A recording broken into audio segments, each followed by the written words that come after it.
Hello दोस्तों। आज हम सुनने जा रहे हैं उस किताब का नाम है the richest man in Babylon. तो चलो शुरू करते हैं इस किताब के लेखक का लेखक परिचय। बुक के लेखक जॉर्ज एस क्लैसन है। क्लैसन का जन्म लुइसियाना मिसौरी में 7 नवंबर 1874 को हुआ था।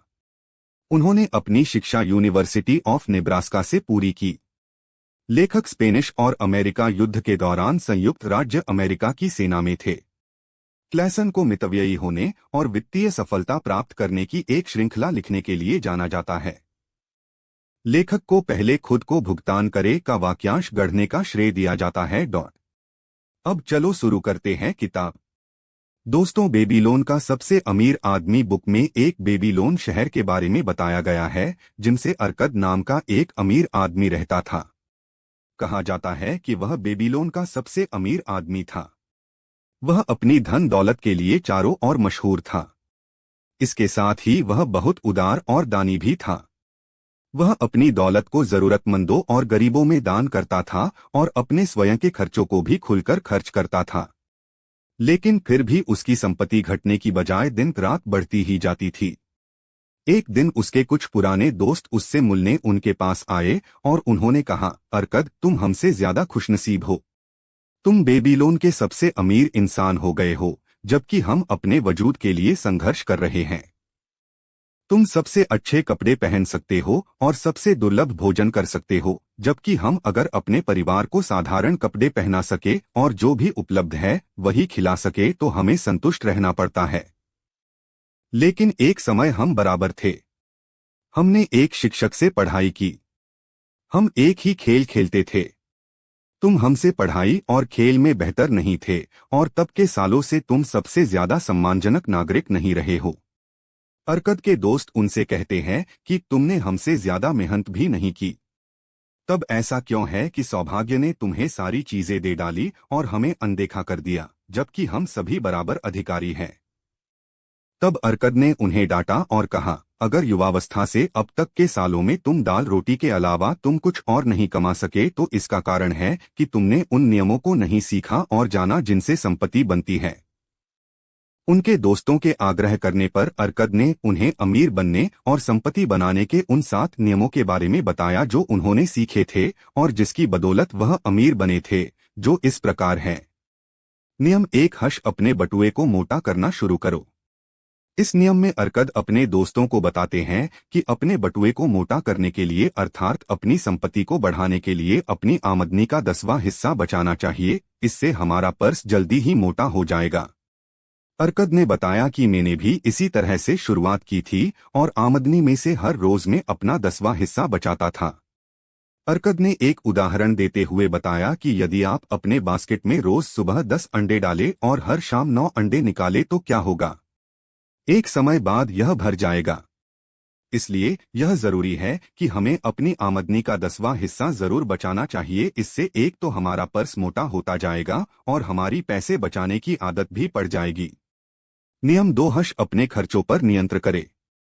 अर्कद ने संपत्ति बनाने के अपने दूसरे नियम में यह बताया कि हमें अपने खर्चों पर नियंत्रण रखना चाहिए। हमारे दैनिक जीवन में ऐसे अनेक खर्चे हैं जिनमें से कुछ खर्चे ऐसे हैं जो जरूरी नहीं है। हमें उन खर्चों को पहचानना है और उन्हें रोकना है।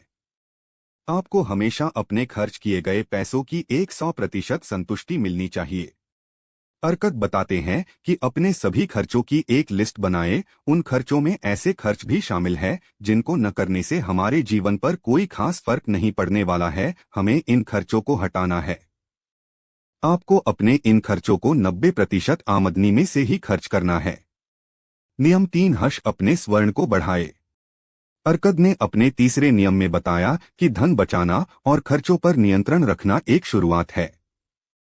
आपके पर्स में पड़े हुए सिक्के आपको अमीर नहीं बनाएंगे। बेशक ये कुछ कंजूस लोगों को सुख दे सकते हैं, लेकिन आपकी संपत्ति को नहीं बढ़ा सकते हैं। आपकी संपत्ति तभी बढ़ेगी जब आप अपने पर्स में पड़े हुए सिक्कों को काम पर लगाते हो। अर्थात कहने का मतलब यह है कि आपको अपने पैसे को कहीं अच्छी जगह निवेश करना होगा जहां से आपको ब्याज के रूप में इनकम आती रहे। यदि आप इन पैसों को निवेश करते हैं तो हर समय यह आपके लिए दौलत बनाते रहेंगे। नियम 4 हश अपने खजाने को नुकसान से बचाएं। अमीर बनने के अपने चौथे सिद्धांत में अरकद बताते हैं कि सबसे पहले यह जरूरी है कि हमारा मूलधन सुरक्षित रहे। हमें जल्दी अमीर बनने के चक्कर में अपने पैसों को ऐसी जगह निवेश नहीं करना चाहिए जहां मूलधन भी डूबने का खतरा हो। निवेश करने से पहले हमें आवश्यक जांच पड़ताल करनी चाहिए और ज्यादा कमाई के लालच में न पड़कर ऐसी जगह निवेश करना चाहिए जहां हमारा मूलधन तो सुरक्षित रहे, साथ ही हमें उनसे अतिरिक्त आमदनी भी होती रहे। नियम 5 हश अपने आवास को लाभकारी निवेश में बदले। अगर एक इंसान अपनी आमदनी का 90% जिंदगी जीने और आनंद उठाने के लिए रखे और अगर इस पैसे का कोई हिस्सा बिना परेशानी के किसी लाभदायक निवेश में डाला जा सके तो उसके खजाने तेजी से बढ़ेंगे, ऐसा अरकद ने 5वें नियम में बताया। अरकद ने बताया कि इंसान को अपने घर का मालिक बनना चाहिए। उसके पास अपना खुद का एक मकान होना चाहिए जिसमें वह और उसका परिवार रह सके। यदि आप किसी किराए के मकान में नहीं रहते हैं और घर आपका स्वयं का है तो इससे आपको बहुत से फायदे मिलते हैं। आपको किराए के रूप में होने वाला खर्च बच जाता है जिसे आप लाभकारी योजनाओं में निवेश कर सकते हैं।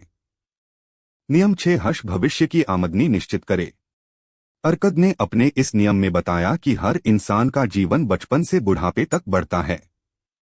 यह जीवन का मार्ग है और कोई भी इंसान इससे अलग नहीं हो सकता अगर भगवान उसे समय से पहले न बुला ले।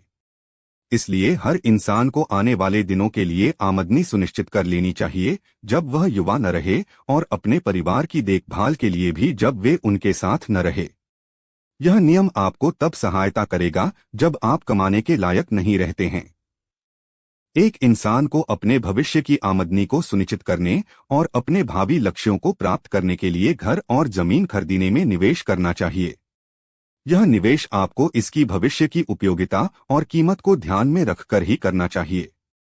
इसके अलावा वह किसी अन्य स्रोतों में भी निवेश कर सकता है जहां से भविष्य में अच्छी आमदनी आने का चांस हो। नियम 7 हश अपनी कमाने की क्षमता बढ़ाए। संपत्ति बढ़ाने के अपने 7वें नियम में अरकद बताते हैं कि जितना ज्यादा हम सीखते हैं हम उतना ज्यादा कमाते हैं। जो इंसान अपने काम को सीखने में ज्यादा मेहनत करता है उसे उतना ही पुरस्कार मिलता है। अगर वह कारीगर है तो उसे औजार सीखने चाहिए जिससे वह ज्यादा कुशल बन सके। अगर वह कानून या उपचार का काम करता है तो उसे लोगों के साथ अपना ज्ञान बांटना चाहिए। अगर वह व्यापारी है तो उसे बेहतर सामान कम दामों में खरीदना चाहिए। हमें हमेशा अपनी क्षमता बढ़ाने पर ध्यान देना चाहिए जिससे हम और अधिक कमा सके और जल्दी अमीर बन सके।